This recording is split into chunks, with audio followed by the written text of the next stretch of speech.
Hey Erin, first I believe exactly what I believed before I became one of Jehovah's Witnesses as far as hell. I believe that when a person dies without the hope of the resurrection by Jesus Christ, the person really has no hope. So really, that depends then if Jesus Christ was even a real person or not. We believe he was, we like to believe he was, but without that hope, I don't know what hope we have. There may be hope that there's a resurrection by some other means, perhaps extraterrestrials, that, by the way, Christ and angels would actually be now, because they're not of this earth. They would be extraterrestrial, terrestrial meaning earth, land. So, now you asked why I was disfellowshipped. And yes, I was disfellowshipped.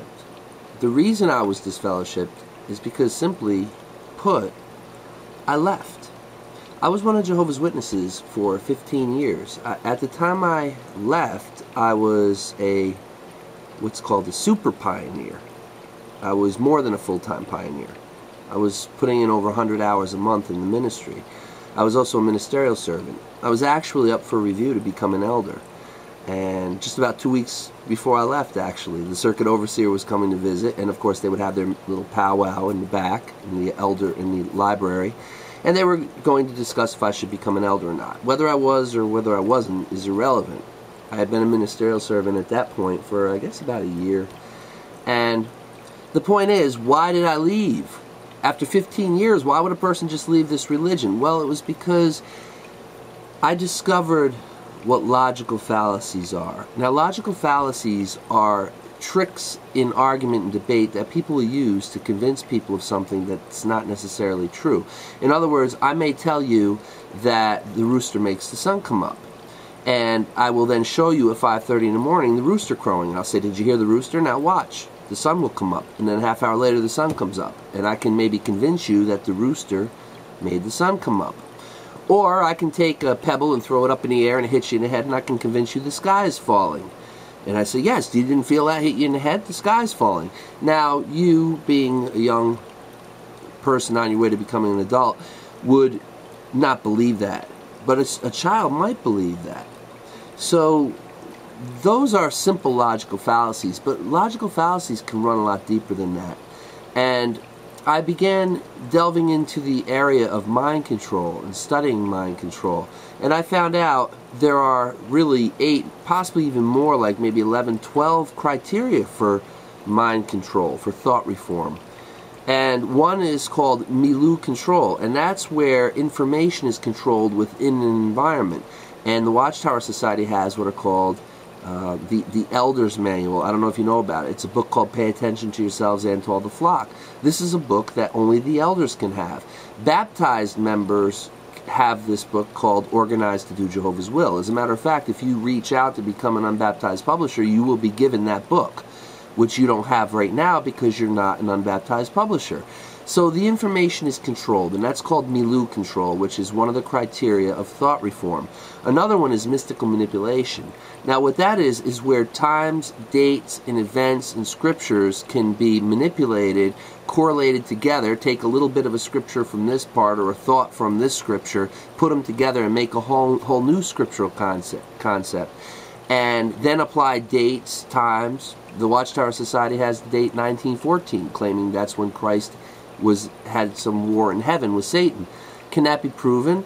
Well, no. Well, what the Watchtower Society does is correlates that with World War I and says, see, World War I happened, therefore there must have been a war in heaven too. And that's a logical fallacy. There's no evidence to suggest that there was a war in heaven in 1914. The only evidence is that there was a war here on earth. That's not a convincing argument. That's a logical fallacy. But that's what mystical manipulation is, and mind-controlling cults will use this on their members. Another one is demand for purity, where the world is viewed as black or white. It's either black or it's white. Either you're good or you're bad. You either wear a white hat or you wear a black hat. Black was always bad in the cowboy and Indian movies, westerns. The bad guys always wore black hats. They were always conspiring with the Indians against the white-hatted guys, the good guys. Batman and Robin. Every character in Batman and Robin was either good or bad. Okay? Chief O'Hara, good. Commissioner Gordon, good. Catwoman, bad, though some would like to think that she had a good quality there somewhere, but no, she was bad. The Joker, bad. The Riddler, bad. Alfred, good. So that type of thinking permeates cult societies, and the Watchtower Society is very, very demanding of that purity within that organization of black or white, no gray area in between. They exclude the middle of just regular average people. Another is confession. Now, the Watchtower Society is very interesting when it uses its form of confession. It encourages you through the publications to speak to the elders if you have a problem with, immorality or other things. Go to the elders. Confide in the elders. Well, nothing is confided in the elders. One elder tells another elder, then they tell their wives, and before you know it, the whole congregation is buzzing about your problem. So, but that's a control device which is later can be used to exploit from members or to extort. Either way. You may have it held over you when you want to become a pioneer, and they say, well, you were immoral back in 2011, so we're going to withhold this privilege from you. So confession is not a good idea in the Watchtower Society. Another criteria is called sacred science, and what this is where everything is absolute truth. The Watchtower Society has the absolute truth. Even if millions now living that were never going to die are all dead, well, that was the truth back then. We have the absolute truth. Even if it's totally false, bogus, it's the truth. And that's called sacred science. Then another criteria is called loading of the language, where cults will use specific words and phrases, and they'll redefine terms even, that only the members understand, like sheep. You go out in the world, and sheep is a little critter, a little furry critter, right? Nice little thing, you can pat him, and he loves you. And in the Watchtower Society, a sheep is a person who's humble and not a goat. You see, this is all part of the loaded language, a special language that isolates the minds of the members from the outside world. These are what cults do. Now, another thing is called doctrine over person, where you may have your own individual ideas within the arrangement, within the organization, but you have to suppress those ideas because the doctrine of Jehovah's Witnesses is more important. So you may believe that angels can contact humans today, but the Watchtower Society says, no, angels cannot contact humans today. They don't contact humans today. They don't communicate with people today. So you have to then suppress that belief that you may have, because the Watchtower doctrine is superior to your own beliefs. That's a cult criteria for mind control. Another is dispensing of existence. This is the 8th one. And what this is when the leaders have the power to throw you out of the cult. Now, you're not baptized yet, Erin, but when you do become baptized, all of a sudden they have the authority, the power to throw you out and ruin your social life and ruin your identity, your social identity, and to hurt you psychologically. Suddenly, when you find out your family and friends won't talk to you anymore, that's very damaging to a person. And cults will use this criteria. Again, it's called dispensing of existence. Now, I'm going to post a link in the bottom of this video so you can look this up. The Dr. Robert J. Lifton's 8 criteria to thought reform. And I'm also going to point to something over here. You see that picture on my wall?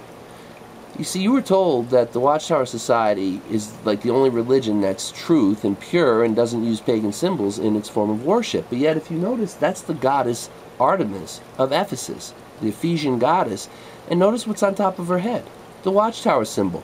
I'm going to put a link to the full statue, again, down in the bottom of this video. I want you to look at that. Well, I was overwhelmed with all of this stuff. Here I was a witness for 15 years, and I learned all of this stuff, and I was like, what am I involved in? I got to get out of this. So I had to chew my leg off, Erin, and get out of this religion, but I didn't have a family. My mother wasn't in it. My father wasn't in it. So my family was the Watchtower Society and all the members. I had 120 friends in the organization. Half my clients in my business were Jehovah's Witnesses. So when I got out of it, I lost half my clientele in my business, which now has recouped, and I'm now going to school with a 98% 4.0 grade point average, which I like to throw that in there so you understand that I'm not some non-thinking person. I actually do articulate things very well. So I wanted to share this with you, Erin, so you're not confused over why I am no longer one of Jehovah's Witnesses. Keep in mind, I am shunned because I left the religion. Ciao.